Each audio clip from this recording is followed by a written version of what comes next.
செல்வங்கள், வசதி வாய்ப்புகள் வரும் போகும். ஆனால் கர்த்தருடைய வார்த்தை மாறாது.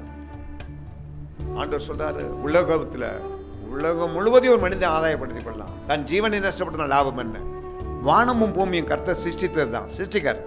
அது ஒளிந்தாலும் அவருடைய வார்த்தை ஒன்றுமே ஒழியாதான். அப்போ உங்களுக்கு ரட்சிப்பின் அனுபவத்தை தந்த ஊழியக்காரனுடைய வார்த்தை எவ்வளோ போதிச்சிருப்பாங்க, எவ்வளோ கண்ணீர் விட்டுருப்பாங்க. நீங்க நடந்து வேற சபைக்கு போறது அவர் கேள்விப்படும் பொழுது எவ்வளவு வேதனைப்படுவார் நினைச்சு பாருங்க. வேண்டாம். சபையை விட்டு சபை மாறி உட்கார்பவர்களுக்கு ஒரு உதாரணத்தை சொல்றேன், என்னுடைய அனுபவத்தை உங்கள்கிட்ட சொல்றேன். ஒரே சபைக்கு 12 வருஷம் போனேன் நான். பாஸ்டர் மேத்யூ சபை பாரினர். அதுக்கடுத்து சொந்தமாக சபையை தேவன் துவைக்கினார். 31 ஆண்டுகள் கடந்து விட்டது.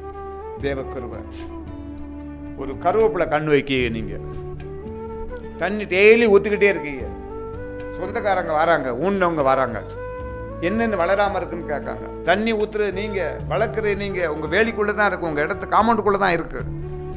ஏன் வளரன்னு கேட்கும்போது அந்த ஆளை இருங்க, ஒரு 4 நாள் இங்கே தான் தங்கியிருக்கேன், ஏன் வளரன்னு பார்ப்போன்னு சொல்லும்போது, நீங்கள் உங்கள் சௌரியத்துக்கு என்ன செய்கிறீங்கன்னா 2 நாளைக்கு ஒருக்கா அந்த கருவேப்பிலை கண்ணை உருவி மறுபடியும் விதைக்கீங்க, ஊனி வைக்கீங்க. அது எப்படி வளரும்?